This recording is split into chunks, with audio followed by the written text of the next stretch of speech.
Randy Meisner talks about the ultimate Eagles bootleg album that he made himself but lost in an airport. I'm John Beaudin from rockhistorymusic.com. Bootlegs are a thing that musicians usually don't like because they don't sound good. Well, they sound like bootlegs. I've got 3 albums of the Eagles that are all bootlegs, and they sound like bootlegs. Live shows, you mean? Yeah, like in Sweden and all over the place. When I played with the Eagles, they would set up like a little maybe cassette, and they have guys with poles with mics on them for each side of the stage for stereo, and you hear them, and it's like it's a bootleg. That's cool. What do you want? You want the real thing by the record? They're never as good.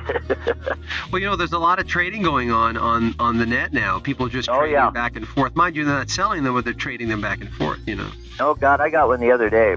Somebody sent me. What, a show? It was a CD, and it was like insert, or like, what do you call them? Like little things of like the Eagles in the studio talking back and forth to each other. Really? Like while we were recording. I have no idea where it came from. That was my next question. Where the heck did they get this stuff? I know. Somebody had a little tape. I remember I lost the tape of the second album we made, Desperado. Uh-huh.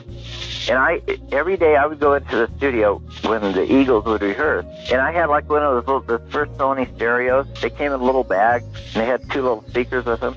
And so I'd go to Radio Shack and buy like this little cheap mic. And before we would rehearse, I had a little mixer, and I would set up all the mics on every amp and the drums and everything, and get it all set up. And when they come in, I'd record it. And I had a pretty good recording. I mean, as cheap as it was, of Duel Dalton and Desperado and all that stuff.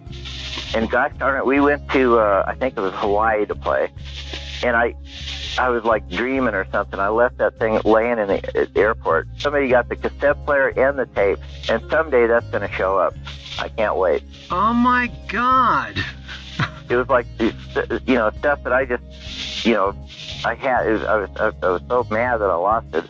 I'm surprised that hasn't showed up. But I'll bet it'll show up someday, unless somebody just didn't know what it was. And like, someone in the recording studio must be doing it secretly. No one really knows. Well, you know what I think is like sometimes it's like people that worked with Groove, and they had their little cassette player, and they just saved it, and all of a sudden now it's like, oh boy, now I can, put this out. Which, it's all kind of fun to me. I think it's fun.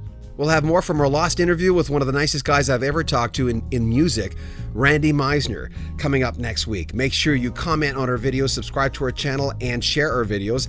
And also subscribe to or like our Facebook. Links down below. We'd appreciate that. And Twitter. Follow us on Twitter. We'd like to get to know you a little bit better.